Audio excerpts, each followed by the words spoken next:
Welcome to the Great Detectives of Old Time Radio. From Boise, Idaho, this is your host, Adam Graham. If you have a comment, email it to me, box13@greatdetectives.net. Follow us on Twitter at Radio Detectives and become one of our friends on Facebook, facebook.com/Radio Detectives. I do want to encourage you to get your Joe Friday Never Said Just the Facts Ma'am t-shirt at friday.greatdetectives.net. Also, ladies, you are cordially invited to attend the online party for my wife's hair accessory business. Go to ashira.greatdetectives.net to connect with her Facebook page. Or you can also come over from our Facebook page.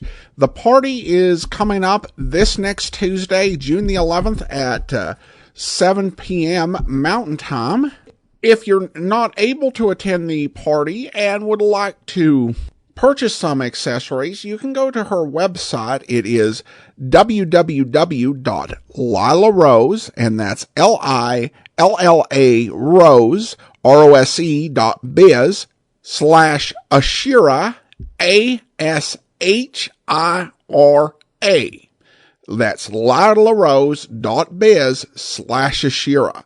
Also, over at greatdetectives.net this weekend, while Joe Friday never said just the facts, ma'am, he certainly did a lot of other things in his amazing fictional career, and we'll talk about some highlights. Check out my article on what Joe Friday did at the Great Detectives of Old Time Radio, greatdetectives.net. And you can also automatically receive updates to your Kindle. Just search for the Great Detectives of Old Time Radio in the Kindle store. Well, now it's time for today's episode of Dragnet. The original air date, August the 10th, 1954. And this one is The Big Wish.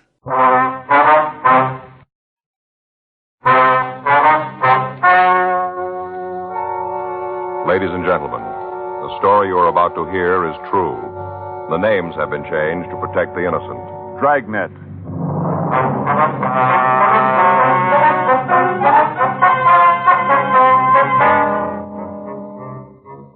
You're a detective sergeant. You're assigned to juvenile detail.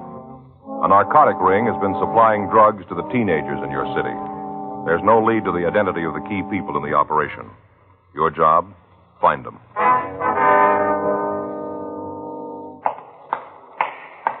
It was Monday, February 9th. It was cold in Los Angeles. We were working the day watch out of juvenile detail. My partner's Frank Smith. The boss is Captain Powers. My name's Friday. I was on my way into the office, and it was 8:01 a.m. when I got to Georgia Street Juvenile. The squad room. Joe? That's right. Hi, old buddy. Been in long? Oh, since about 7:30. How come? No, I couldn't sleep. What's the matter? Anything wrong? Oh, Fay and me had a beef. One of the kids was sick. We were up with him most of the night. What's the matter? I took him over the rides yesterday. Rides? Rides, you know, the place over there where they have the merry-go-round Ferris wheel. Yeah. Mm-hmm. Got a little carried away, I guess. They sure had a good time, though. Took in everything, roller coaster, airplanes, whole works. Mm-hmm. Well, she can't expect us to do it on an empty stomach. We had a little something to eat. I guess maybe we overdid it. Anyway, the youngster got sick last night. Fay says I'm to blame. One thing led to something else, and the beef was on. So you just got up and came into work, huh? Yeah. Stopped and had some breakfast, read the paper. Come on in. How's the kid now? Okay, it was nothing serious. A little too much cotton candy's all. Fay's got a tendency to make too much of those things, but, you know, she always does. Yeah. Something we can do for you, young fella? I'd like to talk to somebody. All right, come on in. Maybe we can help you. You're a cop? That's right. It's Frank Smith. My name's Friday. Hi. Hello, son. What do you want to see us about? Kind of private. Is there someplace else we can go to talk? Well, we can, yeah. There's a room down the hall. Well, that might be better. All right, we can go down there. Come on. Down this way. Yeah. Just a minute. This is it right here. Go ahead. Yeah. All right, you want to take a chair right there, son? Okay. All right, now what can we do for you? I want you to put me in jail. Why? Because it's the only way I'll stop. I know it. I gotta be in a cell or I'll do it again. Well, what do you mean, son? I'm hooked bad. I want to stop.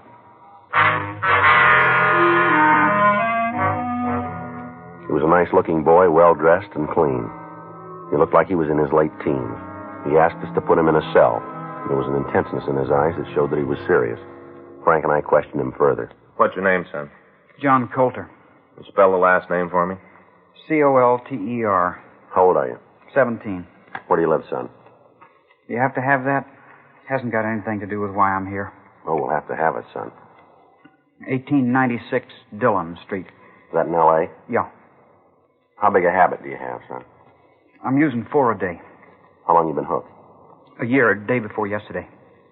Want to let us see your arms? Yeah. Yeah, you got a lot of marks there, haven't you? Yeah, I guess so. A couple of them there we better have the doctor look at. All right, I don't care anymore. How long since you had a fix? Last night. You must be feeling a little rough by now, then, aren't you? Not easy. Well, I guess it is. Hey, you mind pulling those blinds? It's awful bright in here. Yeah, I'll get it. You live with your folks? My father died when I was 5. Your mother know about this? No. She's going to have to, you know. Then you're going to tell her I'm not. All right, we'll take care of that. Is the light better now, son? Yeah, thanks. When'd you eat last? Yesterday. You hungry now? No. How about a cup of coffee? No, thanks. How'd you get started on this stuff? Oh, it probably runs like all the rest of the stories you've heard. Well, why don't you tell us yours anyway? All right. I'm sure we can't get you something. Only one thing would do any good, and you can't give that to me. All right, go ahead. Now, how'd you get started? A couple of years ago, it was Halloween. The kids had a party. Oh. We all went to this house. Kid that owned it had the rooms all decorated up, paper streamers and those cardboard skeletons. Mm-hmm. Had the whole place done up like that. We got there and found out they were figuring to play games. We went the game route for a while, and a bunch of us decided to leave. Things were dull, so we left. Where'd you go? Oh, just drove around for a while, tried to figure something to do. Whose card you have? One of the kids had his father's. All right, go ahead. Well, we drove around for a while, and one of the kids said for us to go up to Mulholland. Go up and scare the lovers up there. Yeah. Wasn't anything else to do, so we drove up. When we got there, one of the guys, a fella I didn't know too good, said he had some tea. Said we should have a blast party. This boy was at the other party, was he? Yeah, but I didn't know him. Didn't meet him until we were out on the ride. You go to your school? No. All right, son, go ahead. Well, we parked, and he took out these cigarettes. He had them in a tobacco can. Like you buy pipe tobacco in. Uh-huh. Had them in one of them. Then we lit up and started to smoke. At first it made me sick. I didn't like it much. Come right down to it, I didn't think the whole thing was such a good idea. Why'd you do it then? All the kids there had to, or they'd have said I was chicken. All right. How'd you get started on the hard stuff? Oh, I just got to the point where there wasn't much kick in tea. Same thing all the time. Wanted to go up a step. Who set you up? One of the kids I met. Wasn't the same boy who had the marijuana, was it? No. You see, once in a while we'd go to a big blast party at somebody's house. The other kids there. New ones. I met Jerry there. Jerry, that's the boy's name? Yeah, Jerry Roth. How old is he? 19. Is he hooked? Yeah, Was he when you met him? I guess so. How'd he spell his last name, son? Roath. How'd he turn you on? We were talking about tea. How the kick wore off. And he said there was something else. Something that had a real jolt. Yeah. Boy, it's rough. I'm starting to get cramps. You better have that cup of coffee now. I'll get it, Joe. All right.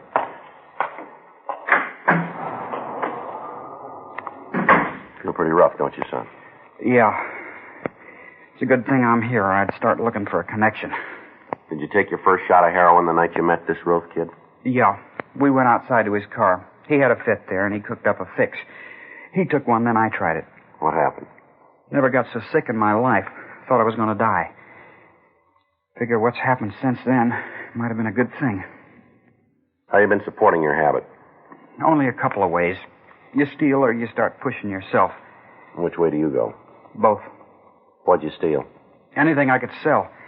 Never took anything from anybody else, though, all from my own house.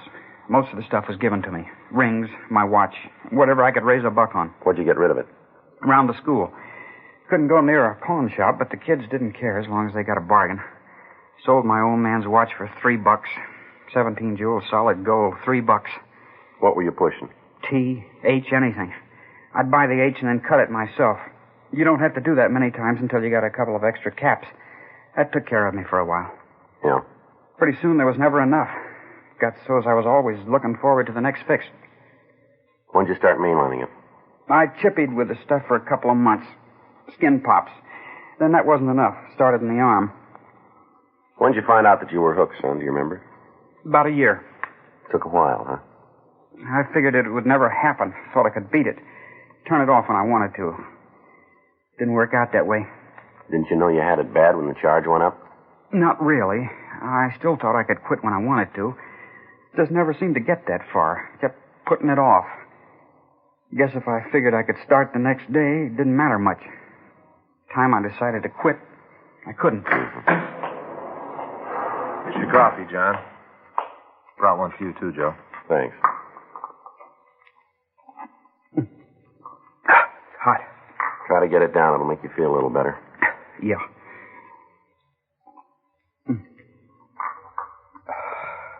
Cramp's getting worse. You got a doctor here? Yeah, there's one upstairs. I better see him. Might be something he can do. Your mother at home? No, she works. She there now? What time is it? 9:15. Be about 10 minutes. Better give us the number, huh? Yeah. You're going to call her, huh? That's right. Going to tell her about it? Yeah. Going to take it pretty hard. I don't think she knows anything about it. Well, we have to do it.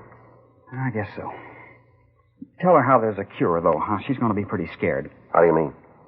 She read where only 2% come out of it. Well, there's less than that who want to be helped. There's a lot less. Yeah? Maybe you got a piece of that 2%.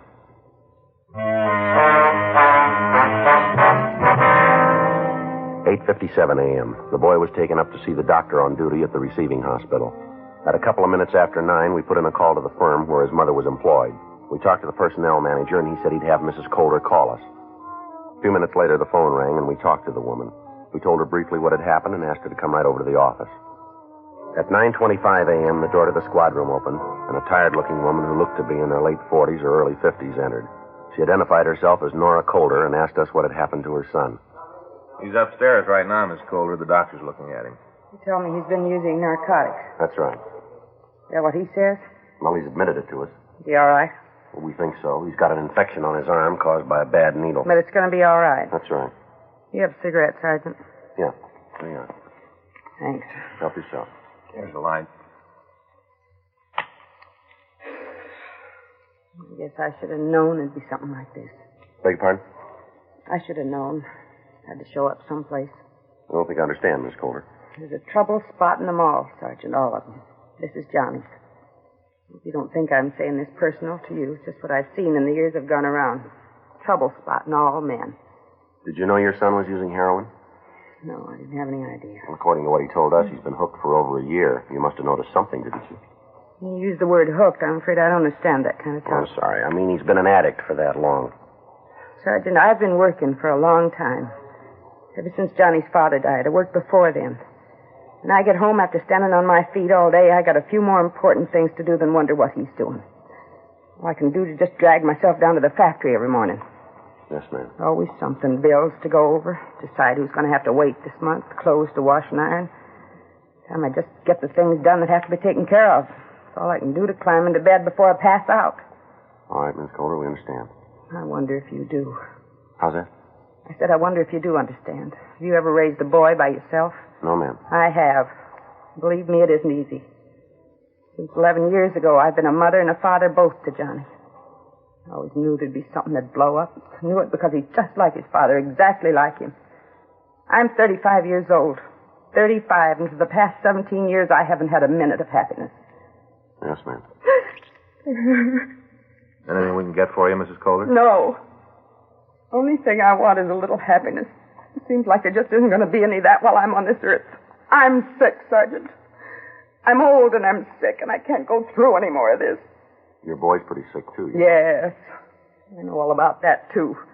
I read how none of them cures work. What they say, 2%. There's something else I gotta carry. Might be a little different with John. I don't see why. No reason for him to be something special. No reason for him to be cured. Yes, there is. He wants it, Miss Calder. What's gonna happen to him? We'll file a petition on him. After that, Well, he'll have to make an appearance in juvenile court. They'll decide what treatment's going to be best for him. can I see him? Yes, ma'am, we can take care of that. Now? Frank, you want to see if the doctor's through them? Yeah. You have another cigarette, Sergeant. Yes, there you are. Here's a match. Thanks, Sergeant. All right. I want to tell you something, Miss Calder. Your son's pretty sick. He's not going to look too good when you see him. You been hurt? Not so it shows, but he's going through a great deal of pain. There's going to be a lot more. For both of us, Sergeant. I guess you're right at that. Might be better if you remember that he's just a youngster. He's only 17. I won't forget. He's mine. All right. He's made a mistake, but he knows it, and he's taken it on himself to try and do something about it. Tell you something, Sergeant. All right. I've had a lot of trouble with Johnny. When he was little, he was always running away from home. Time he got to school, he played hooky a couple of times a week. High school, it was the same thing, but that's not the worst of it. Ma'am? He's been stealing. From his own mother, he's been stealing. Yes, ma'am, he told us. He admitted it? Yes, he did. Well, there you are. Not bad enough he's a dope fiend, he's a thief, too. I wasn't sure about the stealing, I just thought so. A few things have been missing around the house, and I'd asked Johnny about him. He'd offer some half-baked story, and now I know. He's a thief. I haven't got enough. Try to take it easy with the boy. Take it easy. That's a laugh. All I've done for him, nice home. Not real big or fancy, but it's clean.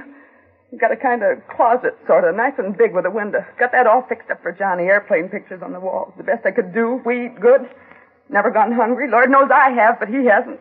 No reason for him to do a thing like this. No reason at all. Yes, ma'am. Hello, Mother. I know all about it, Johnny. These men told me. All the time I've been telling you it'd end up like this. You in trouble with the police. And you just wouldn't listen. You thought you knew better than me. Well, you found out how much you know. Yeah. I'm sorry about it. It's a little late for that. How am I going to go home with all the neighbors knowing about what's happened? I'm sorry. Well, if that lot of good that's going to do. I had you home right now. I'd show you, and don't think you're too big for me to do it. You want to take me upstairs, Mr. Smith? Yeah. Just a minute. I got some more things to say to you. Don't you go walking out on me like that. I don't feel so good. I'd like to be by myself. I'll talk to you later. You talk to me now. I've got a lot of things I want to tell you, all the trouble you've caused. I'm sorry. Please, Mr. Smith, it's tough enough. All right, let's go, son. You bring him back here. You bring him back. Well, that's it. Now they're both gone. Now there isn't anybody. Anything we can get for you, Miss Calder? Yeah. Get me a reason why this had to happen. Give me one. Do you know one? Well, I can't be sure. What do you mean by that? Just like you said before. What? He's your son. We made arrangements for Mrs. Calder to be taken to her home.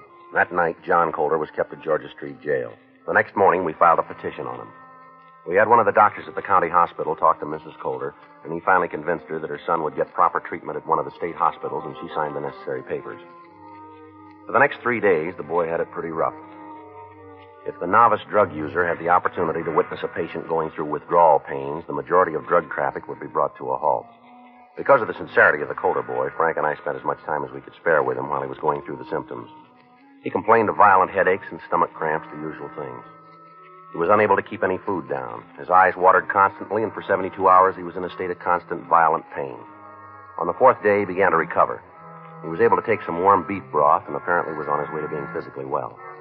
On Saturday, February 15th, we talked to him at the hospital. Rough go. Yeah. You got the worst of it behind you now. Best thing I've heard for a week. Don't think I could go through any more of it. Well, you got it made now, John. From here on in, you'll get all the help we can give you.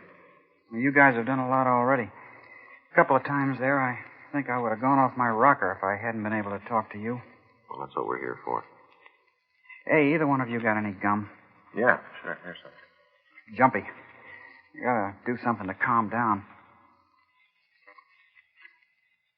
You seen my mother? She called us yesterday, yeah. How's she getting along? A lot better. One of the doctors here at the hospital talked to her. Said she wants to see you. What's that going to prove? Be the same thing. Her telling me how tired she is, how I'm a goofball. I don't think so this time. It hasn't been easy for her either, you know. Maybe not. I don't know. Why don't you give her a chance to make it up? If she wants to. Yeah. I guess there isn't much more I can do. All right, now there are a couple of things we want to ask you. What? We want the men who kept you supplied. Names? That's right. You figure I'll tell you? Don't you figure you will? Wrong base. I'm a bum in a lot of ways, but I ain't going to get anybody else in trouble. You told us about this Jerry Roth, didn't you? Yeah. We got a warrant out on him now. Only be a matter of time before we pick him up. Then let him tell you. Do you think you got it a little wrong here? Yeah? What'd these people do for you? They're friends. Check the books. Go over what they've done for you against what you've done for them. What do you mean?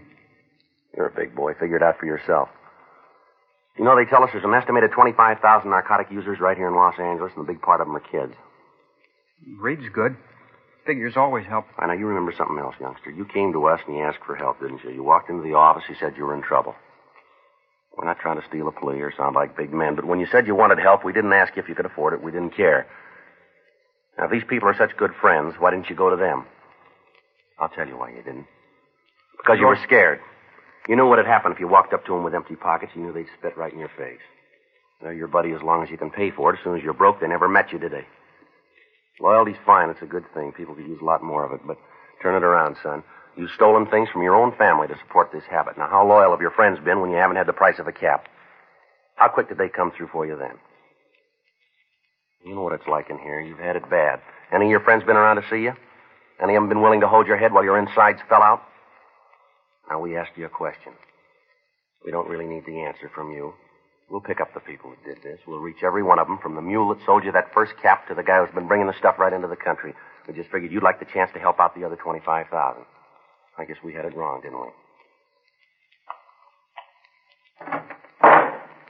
There's the phone. Put in a call to one of your high-powered friends. See how fast they come through for you now. You don't need us, and we don't need you. Let's go, Frank. Yeah. Wait a minute. Yeah. I'll give you the names.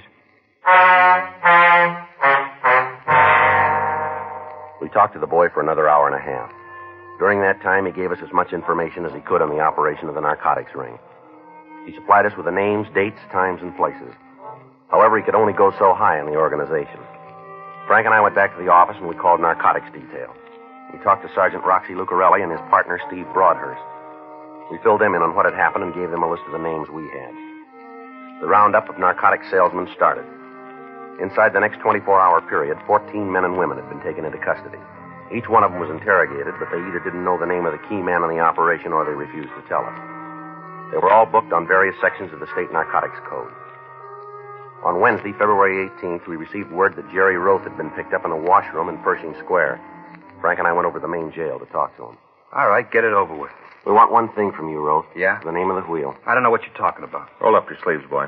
What for? Roll them up. Let's see the other one. They're both the same. Let's see it. Marks, John.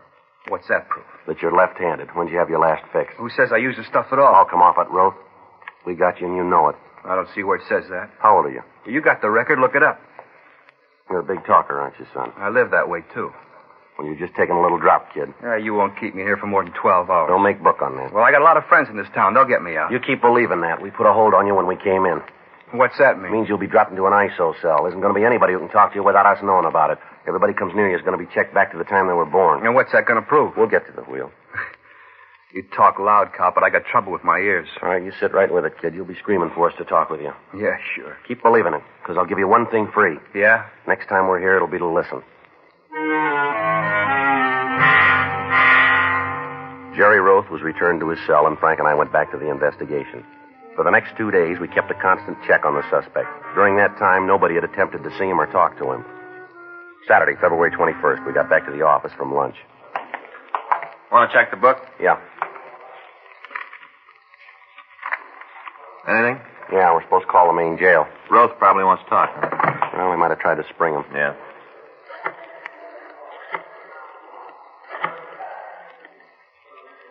This Friday, Juvenile. When? We'll be right over. Roth? Yeah. Want to talk? Well, maybe we can ask him. Huh? They just cut him down. He tried to hang himself. Frank and I left the office and drove over to the jail. The boy had torn his trousers into strips and braided them into a rope. He'd attempted to take his own life. He'd been found on a routine check and had been cut down. The accident had been discovered almost immediately, and by the time we got there, he was almost fully recovered. We talked to him in the interrogation room. Kind of lousy way out, isn't it, kid? That looked good at the time. How's it seem to you now?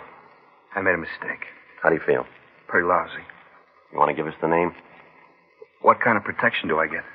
How do you mean? Well, if I tell you, I gotta know he ain't gonna get me. Well, we'll try to build some kind of a wall for you. You won't know it's me? No, not from us.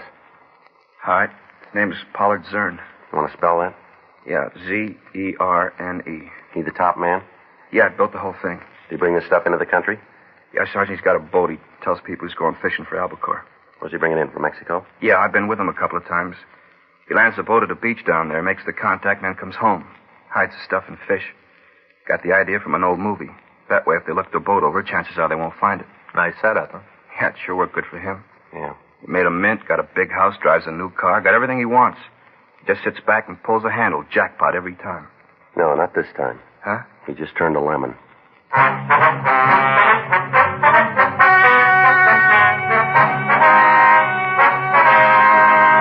Pollard Harris Zern and the other members of the narcotics gang were tried and convicted of violation of the State Narcotic Act, a felony, and received sentence as prescribed by law. A petition was filed on John Keith Coulter, and he was made a ward of the juvenile court. After treatment, he was pronounced cured and returned to the custody of his mother. You have just heard Dragnet, the authentic story of your police force in action, and starring Jack Webb, a presentation of the United States Armed Forces Radio Service.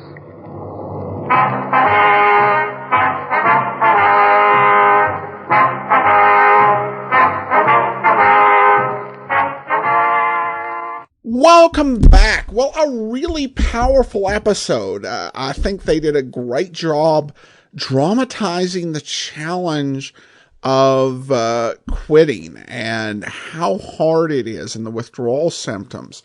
They probably could have shown a bit more rather than told, if just to be technical, but probably at the time they did as much as they could in accordance with the broadcast standards of the day. Because there's a lot of realism in these scenes, and you get an understanding of the issue and how people get into using drugs. I thought the confrontation afterwards by Friday with the boy was appropriate. Because after what he'd been through and what they'd gone through, really bending over backwards to help him, for him to kind of go act like this was some 1930s gangster film and he had some obligation of silence, that was not something Friday was going to put up with, certainly not in 1954. He, went after somebody in the actual motion picture, had a discussion with someone who he actually hadn't done anything for, but he gave the guy what for refusing to testify when the heat came on. And in this case, it definitely was even more so. I do kind of wonder, just because the amount of time that they put into his case, I kind of don't think that this would happen today. Not because police wouldn't be willing to do that, but you just kind of wonder, for an actual police officer in the juvenile division with the way the world is today, it doesn't seem like they would be given that amount of time just to be there and to kind of walk someone through that. But if anyone has worked in those situations and has some insights on how those cases are taken care of today, I would love to hear from you on that. All right, well, that will actually be all for today. I do want to go ahead and thank our Patreon of the day.